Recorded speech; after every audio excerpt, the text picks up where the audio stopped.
Hi, you guys! Merry Christmas in advance and a very beautiful 2025.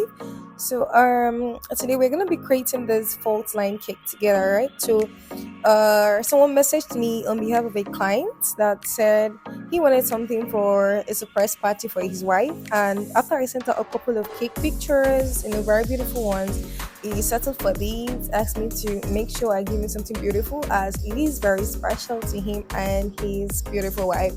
So I was like, no problem. After I baked the cakes, I assembled them, concocted them together. Let's see how we're able to um come up with this very beautiful piece for him. All right. So first of all, I went into it my white buttercream for the top part. This is gonna be a fourth line cake. Okay, this is how I usually create my fourth line cake. I don't know if there is any other way of creating your fourth line cake other than starting the one that's going to be inside first before you go in with the final layer outside for the base. So this is going to be white up there, and that's majority of the cake is going to be covered in white, and that's exactly what I'm doing right now. I think I saw some crumbs poking out there. I'm like, no, you're gonna get out from that place. You're not gonna come here and mess this very beautiful cake that is super special for my client. All right. So after we took that out, we went on to continue with what we were doing, smoothing the top. I was very careful here. Let's see how fast this video is. I think I was waiting a bit just to make sure it's not too long. So I was very careful here because it's white. Anytime I'm working with white buttercreams, I'm always extremely careful so I don't ruin it. Since it's white, if anything messes with it, then it's going to be not beautiful and you don't want that on your cake. So after you've added your buttercream generously and you're satisfied with it, you're going to go ahead and scrape the sides to smooth it out. Of course, we'll be doing that with our scraper. So I started off with this scraper, and later on I used the metallic scraper that I usually would love for my finish, because with that I'm able to heat it up a little bit and then it just smoothens out the body of the cake at the end of the day, giving this very perfect buttercream cake at the end of the day. So anyone that works for you, just make sure that you have these beautiful, amazing cake in front of you at the end of the day. So if you have any patches in your head, I want you to always remember, no patch left behind. She got no patch left behind.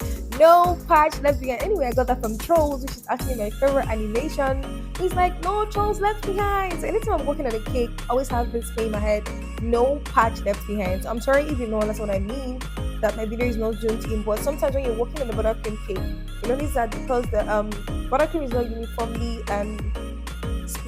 uniformly spreaded on the body of the cake, you don't have it uniformly around the body of the cake. Sometimes you tend to see whole like stubs, patches, places that show insufficiency of buttercream in no area. So all you need to do is just pick up some more buttercream like I'm doing right now, fill out those areas, and then go with your scraper one more time and let it give you that very, very perfect buttercream before you guys. Sugars, you know that 2024 has been a lot, yeah. 2024 has been a lot. I'm gonna be sharing some experiences in our next video. Okay, so watch this space. I'm gonna be sharing, and I hope that it encourages someone to keep going. I hope that it encourages someone that, of course, you can be that person that you want to be. So next, we're going to be taking off the excesses we have up there. After you're satisfied with the body of your cake, okay, you're gonna go ahead and take off all the excesses that you have up there.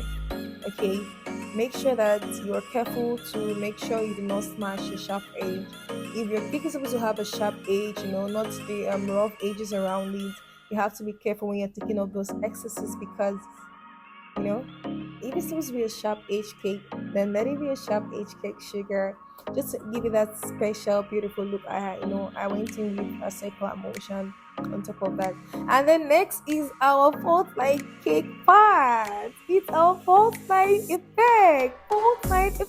I mean, people think that fourth line cakes are outdated, but no, they're not outdated. They always stand strong, beautiful, bold, just like this cake for you right now. I'm sorry, I'm just really excited doing this voiceover. I'm really sorry if I'm just hyper this right now. I'm sorry. So back to the tutorial right now. I'm calm, right? Back to the tutorial, sugar. So you want to just be very careful here, yeah. I sound excited right now, but trust me, if you're looking at this, see how careful I am, because the upper part of my cake is white, and the false line effect, I use lilac for it. You don't want to push the lilac from where it's supposed to be to where it's not supposed to be. That means you don't want to push your lilac, yes, lilac, from the base of the cake to smash any part of the white other than the fault line effect it was supposed to give you. Okay, so you have to be very careful. Even when you are smoothing it out, make sure you're very careful when you're lifting your cake comb. Make sure you're very very careful, and of course you can use any cake comb for this. You can decide to make it plain, but I just love this one, and this is exactly what was in the picture I sent to my client. I didn't want a situation where I'm doing something different from what he wanted, so I just had to go with his. Just have to be very careful depending on how much buttercream you want down there. You can just keep adding to it. Personally, I just wanted something very thin and beautiful, and to just give it this, little outline effect. And so that's scrape more, more to make sure there is a little bit where it forms the false line effect on the body of the white. So, sure, guys, when you get to this point, you know that you're like 79% ready. Your cake is like 79% ready. So, for the rest of the tutorial, I'm just adding my accessories: the fan, the happy birthday, the beads, some butterflies, and just the rest of the accessories. Alright. So thank you so much for watching this video to this point. If you're new here, please subscribe to our channel, give us a like, a share, a comment. Let's know what you think about this cake. Is it beautiful? Is it something you eat and leave no crumbs on this cake? Alright. I'd like to hear what you think about this cake. Thank you so much, you guys. See you